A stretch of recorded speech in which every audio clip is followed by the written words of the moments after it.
A tort is a wrongful act other than a breach of contract that results in harm or injury to another and leads to civil liability. Contract law is a separate area of the law that has its own remedies and defenses. We will study contract law later in the semester. Tort law is designed to compensate those who have suffered a loss or injury due to the wrongful act of another person or party. Society recognizes an interest in personal physical safety and in freedom of movement. For example, society recognizes an interest in Jill Lockett being able to freely and free of any harm move about Quality Market and shop for her goods, free of any potential harm. Society also recognizes an interest in protecting property and in maintaining a productive, efficient society. Generally, the purpose of tort law is to provide remedies for the violation of various protected interests. Compensatory damages are available in tort actions. Compensatory damages are designed to reimburse the plaintiff or the party harmed for actual losses. There are two categories of compensatory damages. Special damages. Special damages are those damages that are quantifiable. They are quantifiable monetary losses. General damages may also be available.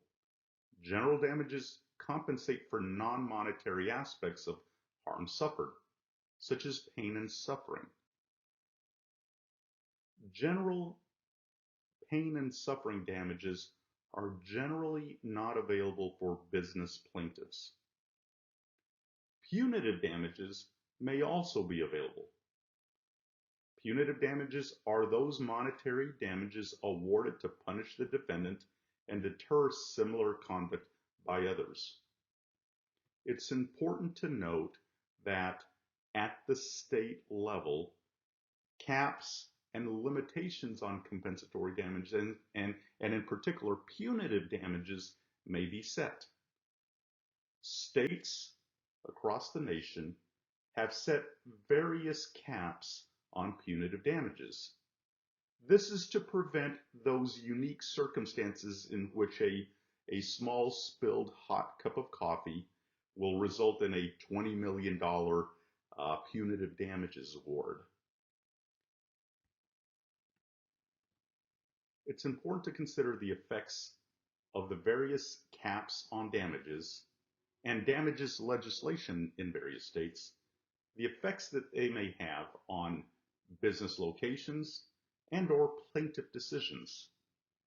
For example, these various punitive damages caps that are available in different states, it could result in plaintiff foreign shopping to maximize claimed damages.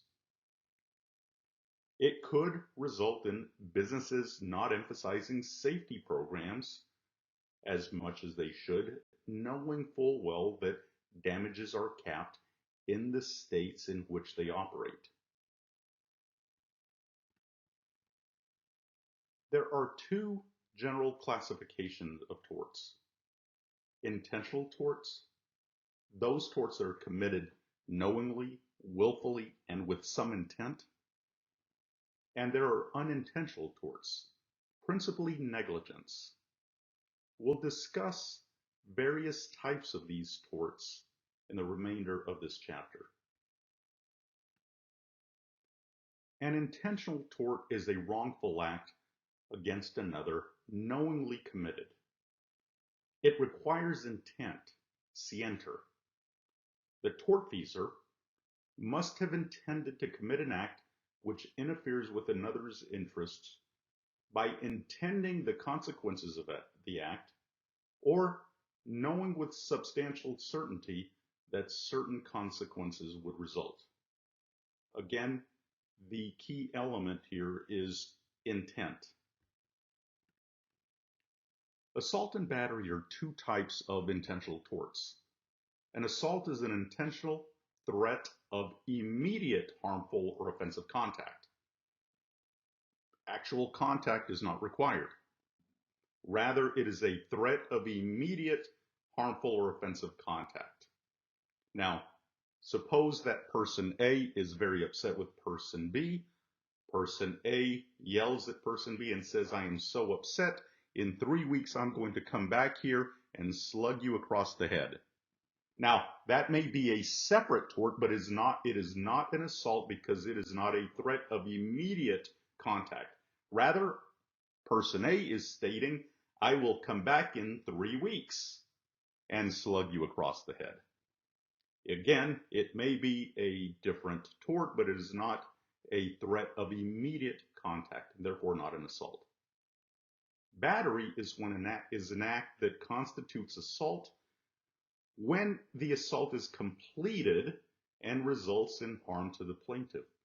That is, when the contact actually occurs, it moves from assault to battery.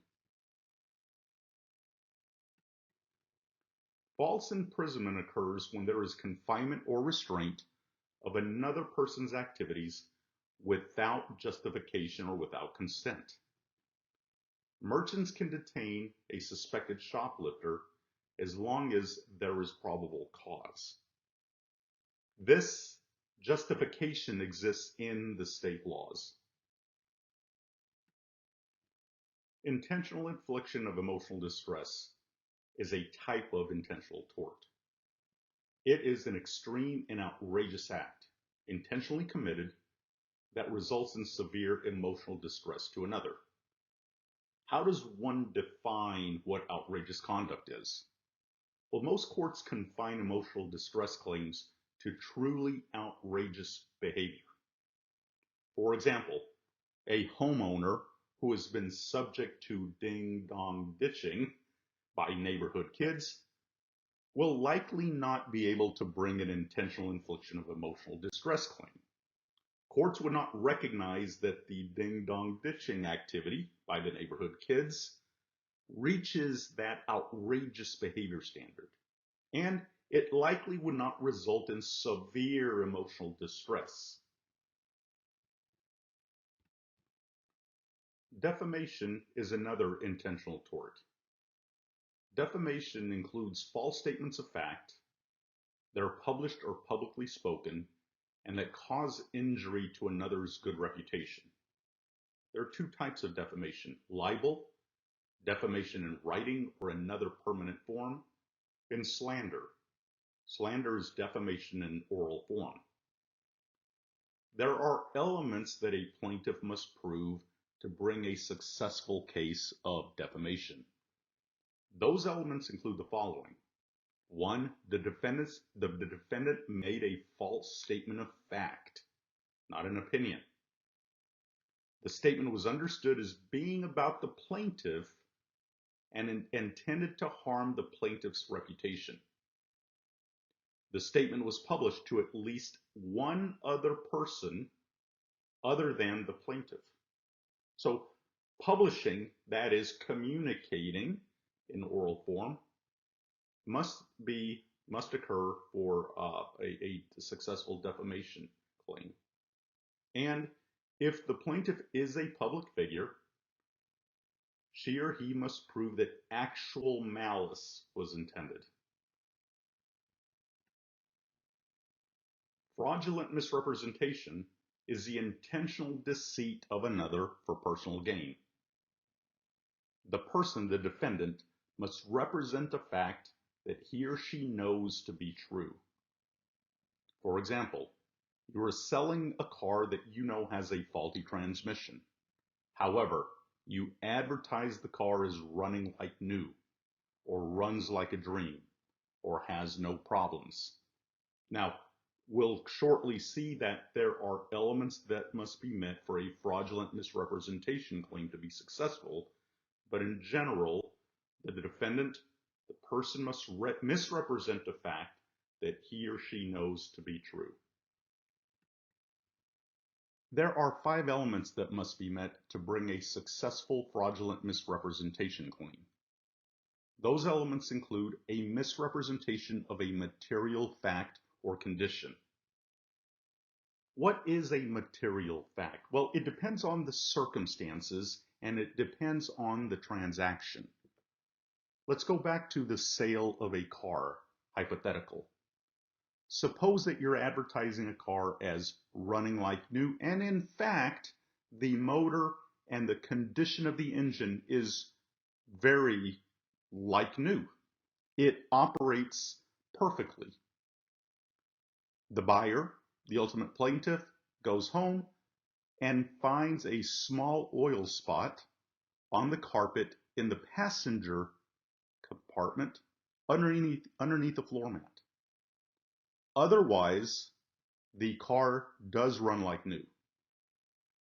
Does that oil spot that can only be seen if the floor mat is removed, small little quarter-size oil spot, does it impact the operation of the car? No.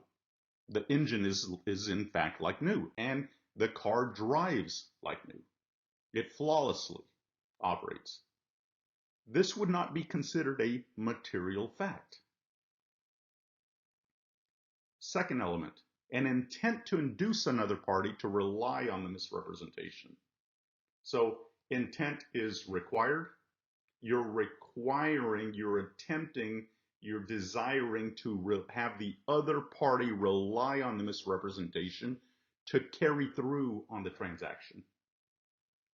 Third, a justifiable reliance on the misrepresentation by the deceived party, by the plaintiff. The plaintiff justifiably relied on the misrepresentation to carry through with the transaction. 4, damages were suffered as a result of that reliance.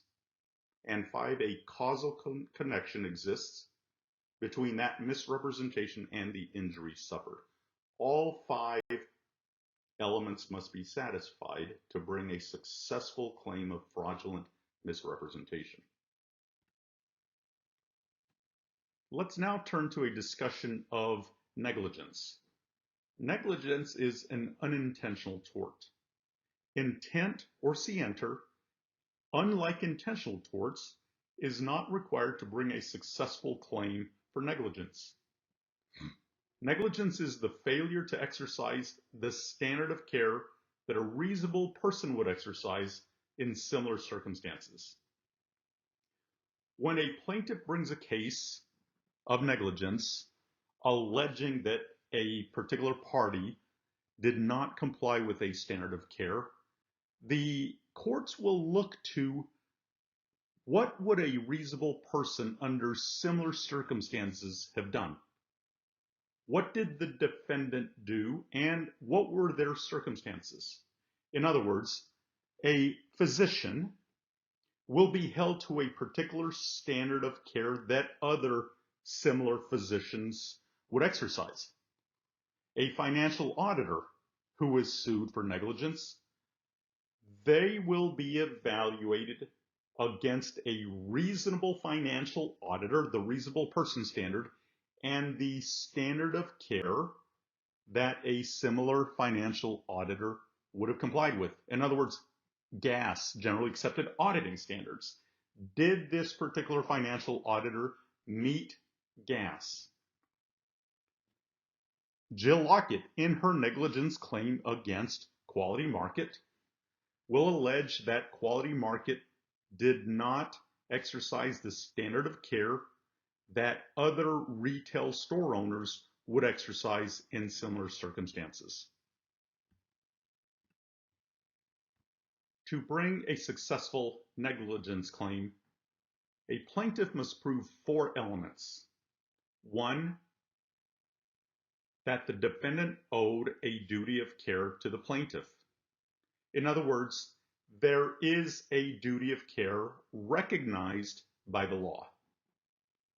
2, that the defendant breached that duty of care. 3, causation. Causation is the defendant's breach caused the plaintiff's injury. In other words, there was a causation, there's a causal connection between the defendant's breach of the standard of care and the plaintiff's injury. And 4, that the plaintiff in fact suffered a legally recognizable injury. Let's discuss the first element, the duty of care. The duty of care is the duty of all persons to exercise a reasonable amount of care in their dealings with others. Failure to exercise due care determined by the reasonable person standard may constitute the tort of negligence. Now, in the state statutes or the common law of each of the states, the duty of care may be established body of law within each of the states. The reasonable person standard means that the defendant is held to the same standard that a reasonably objective, a hypothetical person in the same situation would have acted. As I mentioned previously, in medical malpractice, a physician will be held to the same standard that a hypothetical, objective, similar physician practicing the same area of medicine would have acted. A financial auditor will be held, in applying generally accepted auditing standards, will be held to the same standard that another financial auditor will be held to. That is the reasonable person standard. Landowners who invite others onto their property generally have a duty to keep the premises safe. And retail establishments or other businesses, for example, restaurants, that constructively invite business invitees, invite persons onto their premises to either shop or be entertained or to eat, usually have a duty to exercise reasonable care to protect those business invitees. The level of reasonable care required under the law to protect business invitees will vary from state to state due to the amount or the evolution of the common law and litigation that's occurred over the years. But there is a general rule that there's some type of reasonable care should be exercised to protect business invitees. There are some risks that are so obvious to a business invitee or to a person that comes onto a property that the owner would not have a need or would not have a legally recognized need to warn others about those risks. Causation or proximate cause is the third element for a successful claim of negligence. Did the defendant's breach of a duty cause, or was that breach the proximate cause of the plaintiff's damages or injury? Palsgraf versus Long Island Railroad is a famous case that established foreseeability as the test for proximate cause in negligence cases. Under the foreseeability standard, it must have been foreseeable that the defendant's actions would have caused the harm for liability to be imposed. Let's look quickly at the facts of Palsgraf versus Long Island Railroad. Helen Palsgraf is a passenger who is standing on one end of a train platform. At the other end, a passenger is attempting to move or to jump onto a moving train. This passenger is carrying a package, the contents which were hidden beneath the packaging of the package, the covering. Employees of Long Island Railroad, the defendant, attempted to help or push the passenger onto the train. In the process, the package fell, the package which contained fireworks, fell onto the ground, the fireworks exploded or went off. The shock of the fireworks going off or exploding caused a scale on the other end of the platform where Helen Palsgraf was standing, caused the scale to fall and thus injure Helen Palsgraf. Helen Palsgraf sues Long Island Railroad, alleging negligence. The court ultimately held that Long Island Railroad was not negligent because the employees could not have foreseen that One, they didn't know that they couldn't have foreseen that there were fireworks in this package, and that the falling package would have caused ultimately harm to Helen Palsgraf, who was standing on the other side of the platform. The court concluded that there was no negligence because the defendant, Long Island Railroad, could not have reasonably foreseen that its employees' conduct would have resulted in injury to the plaintiff, Helen Palsgraf. The fourth element that must be satisfied for a successful negligence claim involves the injury requirement. The plaintiff must have suffered a legally recognizable injury. The plaintiff must have suffered some loss, harm, wrong, or an invasion of a protected interest. As the purpose of tort law is to compensate people through monetary damages, if there is no harm, then there is no liability. The first three elements of a negligence claim may be met. A duty of care may be recognized under state law, and the defendant may have breached that duty, but if there is no harm or some legally recognized injury, then there is no liability under negligence. Good Samaritan statutes passed by the states are intended to foster a society that aids one another. They're intended to foster a society that will render aid to others without fear of legal reprisal. Someone who is aided voluntarily by another cannot turn around and sue that Good Samaritan for negligence. For example, a person rendering aid at an auto accident cannot then be sued for negligence. For example, a person stops at an auto accident and one of the cars is on fire. The Good Samaritan reaches in and pulls the driver of that car that is on fire, pulls them out in an effort to save them from an explosion. In the process of pulling the driver of the car out, fractures the ankle of the driver.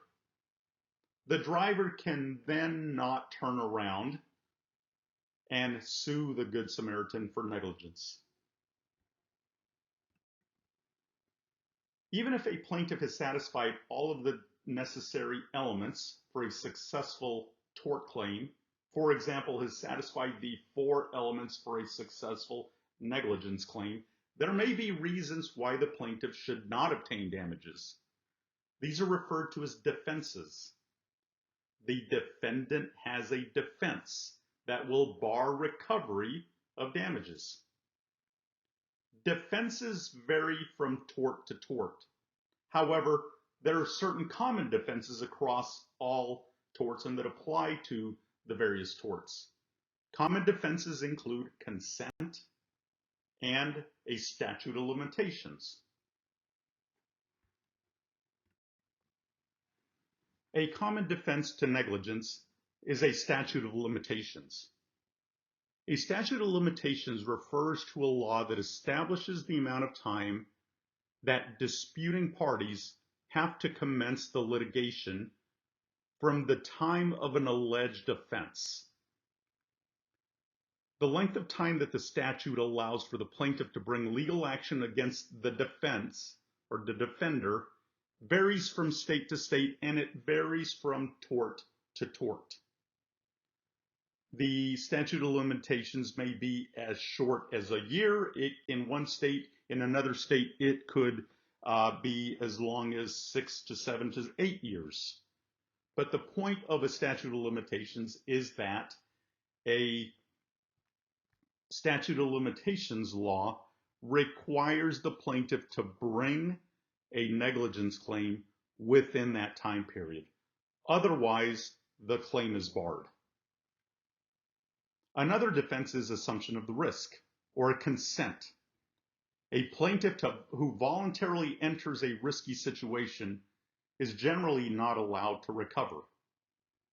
a party that attends a baseball game, knowing that baseball foul balls may be going out into the stands, or a professional golf tournament where a golf ball may be traveling at a high speed and could hit a fan and injure a fan. These are generally instances of consent. Superseding cause is another defense. If an unforeseeable intervening event broke the chain of causation between the defendant's act and the injury, there is no recovery. Essentially, this is because there is no proximate cause. Under the contributory negligence defense, if the plaintiff is also negligent, it bars recovery of the damages. Contributory negligence is available as a defense in a few states. Essentially, what this law says is that the plaintiff is not playing with clean hands. They also contributed to the entire event, and therefore their contributory negligence, their contribution to the event, will bar recovery of damages. In comparison, comparative negligence is in the law of most states. If the plaintiff is also negligent, then the court will determine the plaintiff's level of fault. The plaintiff's level of fault will determine whether and how much damages will be recovered by the plaintiff. For example, if the court finds that the plaintiff is approximately 40% responsible for the entire event, then the recovery amount would be reduced by an approximately same amount, by 40%. Let's now evaluate our hypothetical case using the IRAC framework. The issue is whether Quality Market's failure to warn the plaintiff, Jill Lockett, of the wet floor constituted negligence. The rule: business owners owe a duty to exercise reasonable care to protect their customers. Now, the rule will be coming from the state. So depending upon where this case is originating, very likely the state of where the event occurred, where Quality Market is located, and where Jill Lockett fell, that is, in that state, there is likely a law under common law that has evolved over time through litigation, that business owners owe a duty to exercise reasonable care to protect their customers, the business invitees. In the analysis section, this is where we're applying the elements required for a successful claim of negligence to the facts of this case. The application may be something like this. The plaintiff slipped and fell on a wet floor in one of the aisles. The floor had recently been mopped by one of the employees who did not place a caution wet floor sign in the area. The plaintiff did not see the wet floor while walking through the aisle, as her eyes were focused on the items on the shelves. It is reasonable to expect that business owners will warn their customers of potential injury-producing conditions that are known or foreseeable to the businesses. The defendant, Quality Market's lack of reasonable care was the proximate cause of the plaintiff's injuries. The conclusion is that the defendant's failure to warn the plaintiff, Jill Lockett, of the wet floor constituted negligence. The conclusion is drawn entirely and derived entirely from the analysis section. In the analysis section, we analyzed and applied the law, the business rule, to the facts of the case. That analysis drives us toward this conclusion.